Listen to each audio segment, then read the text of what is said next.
Hello, everybody. This is Gynarchy Awakening. I decided to take a little bit of a break from doing this to answer a question that was posed to me by Unfem. I would like to say, before I get into the content, that I don't personally believe I'll be able to do justice to this topic because I believe it's so complicated, but I will try my best. I'm going to try to do the 15-minute mark because I have some other stuff to do, but I want to summarize it as best I can with what time I have. The question is, why does feminism seem to be incorporated into Gynarchy by so many folks? This is a very great question asked by a great Gynarchist woman, and I wanted to talk about this a bit. I've observed two types of individuals in the Gynarchy community as far as their approaches are concerned. I've observed two approaches that come from Gynarchist people. There's the first approach that that egalitarian society that is the stepping stone to Gynarchy, and that's the only thing that really needs to be considered. That the implicit idea there is that they don't think egalitarianism can be maintained. Then there is the second group. There are individuals who actually believe that Gynarchy can be a stepping stone to an egalitarian society. So it's sort of like the reverse situation. Why would they believe such a thing? And I think one just has to consider a few things. First, the past 2 decades have involved a rise in in incel community, a rise in hatred of women and girls, curtailing of their rights, normalizing discussion of taking their rights away as if it's a topic that is okay for discussion. Like just talking about people's right to vote. Like that's something that people that hate women have been attempting to normalize and have normalized. And somewhere along the way, the misogynists, the people who were like, I want to call them like the incel community, the red pill community, and the anti-feminist community, these two communities began to intermingle with each other at some point, and they began to influence each other's thinking. And at that point, you had like a cocktail recipe of disaster for this egalitarian society. And a lot of people, especially a lot of feminists, felt betrayed and still do feel betrayed. But there's also this ever present fact, which is that not only have things not changed with respect to the conditions that women face, in many respects, they're getting worse. Sex trafficking on the rise. Women lost and are continuing to lose rights, not only here but around the planet. Like with the Taliban, they have quite literally implemented policies to prevent women from talking to women. Like their crackdown is one of the hardest I've ever seen. And these kinds of hateful attitudes towards women and girls are not going away anytime soon. And it just begs the question, if the current societal model is providing no solutions to the problem, what will? In other words, let's use this as an example. If let's just say these are the feminists here. If we're trying to push society in this direction and then somebody is pulling on it, pulling, at some point you lose the society.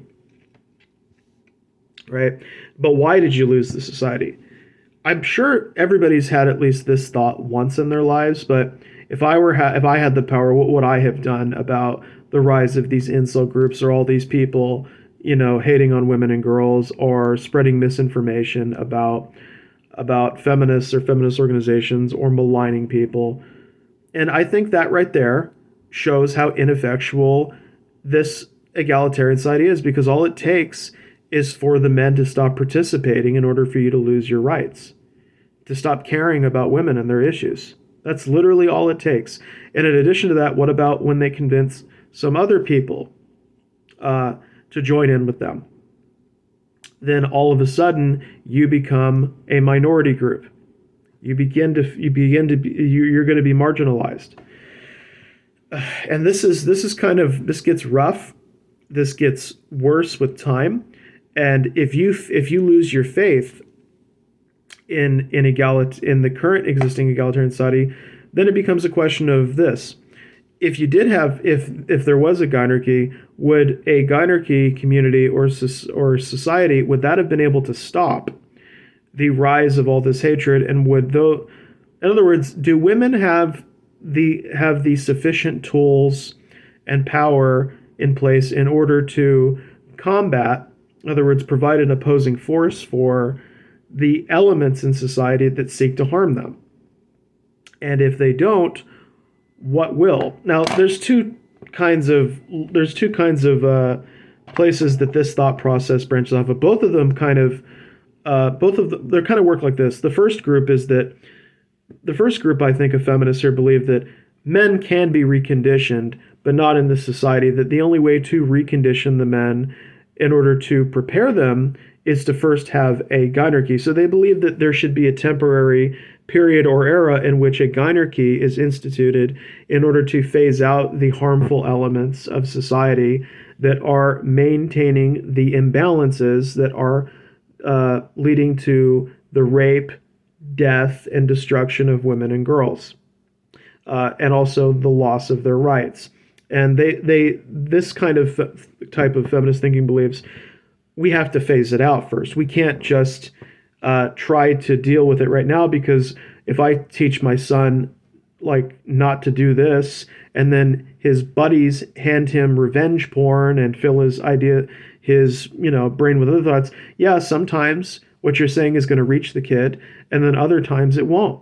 So if you don't have the power to effectively control and regulate those harmful influences in such a way to where you can actually eliminate them or delete them from society. For instance, you look at something like Islam or other very harmful patriarchal religions.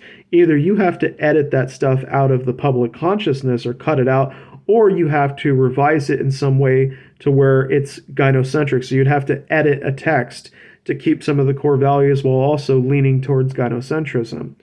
And the reason for this is because if you don't, there's a lot of concepts in there about subjugating women and girls. A lot of different I don't want to say paragraphs. I want to say different parts of the Bible in the Quran that have a very specific hierarchy in mind, with men at the top and women beneath them.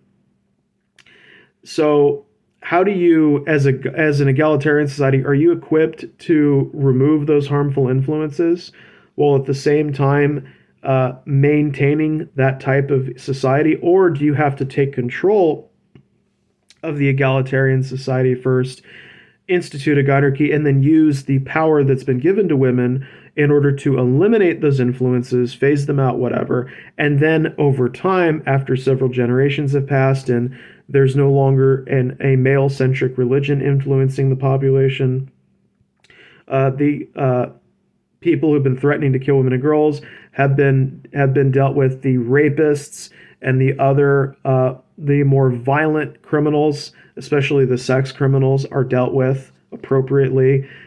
Then, of course, in the feminist who subscribes to the belief that, oh yeah, men can be reconditioned, will then say, okay, now that we've had a few generations go by, we can have our egalitarian society because there are no longer these influences. It's like a case of, do you have the power as an individual, or do you have more power when you are advocating for a certain system? And I think many feminists right now are feeling powerless to stop the hate train that is coming for them and for women and girls across the planet. And and when you are not seeing any progress, when you're seeing a reversal, it's heartbreaking. You feel a sense of betrayal, and you seriously question how much men care about your rights and how much solidarity there is among you and your so-called allies. So if that's the case that in order to recondition men, first they must gain authority and power over the men, That is where Gynarchy or a Gynarchic type of community, that's where it comes into play for them. So that could be why. It could also just be that they want to retain their feminist identity and some of their values while they are currently transitioning to being Gynarchists. That could be what is going on here. They don't know how to separate themselves from that identity, or it's like a protracted process in which they are, while they are being introduced and while they are trying to accept this new identity, some of that old identity is kind of mixing its way in there. But then there are, of course, the other ones, and I kind of wanted to include this as well, is where there are other people who believe that men can't be reconditioned. Um, and that's kind of where I am. I'm in the second category, and I did want to mention what I believe because I wanted to talk about this because this is why I reject egalitarianism as the ultimate solution to the problems because we had egalitarian societies and they were taken over, destroyed, uh, wiped off the map, eliminated, whatever words you want to use to describe it. Very few of them are left. So simply going back to that point, it just seems like perpetuating a cycle. Because what happens when some guy in that egalitarian society in the future, after several generations, comes up with a new male-centric religion and starts spreading it around to people? Are women going to be able? Are we going to have the same problem where women don't have the authority to step in and say, we're done with that. We're not doing this anymore. You're trying to use the religion to program people, to program men into ruling women. And we don't want that. Can an egalitarian society effectively stop that? Because if men start to become enamored with the idea again, then everything you just went through is pointless. You've just started the cycle all over again. That's why I feel like Gynarchy is essentially, whether it's a Gynarchy community or society, should be the final point. Because two things. First of all, when women have power and authority, they can defend their rights and they can defend the values. They can uphold the values they feel are appropriate for society. Whenever they have shared power with men, it's either been, there's very few cases in which the power is shared in such a way to where the men are not attempting to dominate the women. The matriarchal societies that exist, the only ones that are left, those are the only places where it's worked. Everywhere else, at one time or another, and in some place, some men decided, you know what, we're gonna take advantage of your goodwill and use that against you. So can women, in other words, can women make themselves too vulnerable by adhering strictly to egalitarian thought processes? Can egalitarianism be used against them? I mean, I think there's more than enough historical evidence that says yes, that can be used against them, and it was currently being used against them. Because if you had a bunch of women, Gynarchist women running that anti-feminist community wouldn't have been a thing. The incel community wouldn't have been a thing. That shit would have been shut down. They wouldn't have been tolerated at all. In fact, not only that, the people in the incel community who've been threatening to kill women and girls would have been labeled a terrorist group and dealt with appropriately by removing them from society. None of those things are possible with an egalitarian society right now because the men in that society are not defending the egalitarianism, they're giving it away to authoritarianism. That seems obvious enough. So I hope I answered that question to your satisfaction. I did the best I could. I find myself in the latter camp, obviously. I don't think that men as a group, I think individual men can be reconditioned and can become enlightened, or at least in the Gynarchic viewpoint, the individuals can learn and grow and become part of a Gynarchy community. But I don't think men as a group can ever really grow collectively. I feel like they're always going to be a problem in one shape or form, and that once you do have a Gynarchy, it's probably best to just keep the Gynarchy. Because without that power and authority, women operate currently it's certain disadvantages, not just because of the previous male society, but also because of the existing benefits and advantages that men have over women in this society. And if you try to create a level playing field again, well, is the playing field level to begin with? That's really the problem. In other words, what happens when men start leveraging their advantages in a way that creates a disproportionate situation for women and girls where they're on the losing end more than the winning end? In other words, what I'm saying is, in order for women to secure their rights, their protections, their place in society, I think that they do need, especially in community, need to have some kind of power and authority so that that can act as a defense against some of the men in society. Not all of them, because not all of them are out to harm them, but there are men in society who are actively trying to hurt them. And unless women have power and authority to deal with them more directly and to have the tools to deal with them directly, they don't have those tools and that kind of power in an egalitarian society. That's something that only a Gynarchy community or a Gynarchy could offer them. And I guess the real question is, what do you want? Do you want women? Do you want to continue the cycle of egalitarianism and authoritarianism? Because we've bounced between these two as a species for thousands of years. We keep oscillating between them. It seems to be nonstop. It's so cyclical, it's terrifying. But on the other hand, there is something to be said about seeing it through the very strict lens of protection, safety, well-being, and not reducing everything to what is fair or what is not fair. Well, it's not a fair situation in the first place. Men, at least biologically speaking, are generally speaking physically strong. They have greater physical potential. They tend to be physically stronger than women, and they have a tendency to use a lot of warlike strategies, tactics. They excel in those areas. So I think that if you're talking about what a good balance is, I think with the best chance women have to defend themselves is to have authority over the society. Because look what happens when they share power. Look at what's happening right now. While they're sharing power with men are trying to find a way to not only undermine their power, but to take it away from them. In other words, men are basically showing as a group that they don't want to have an egalitarian society. And if they don't want that, then, why bother? Why play a game by their rules? Why not just form your own communities? Let their societies destroy themselves, because there's nothing we can do about it.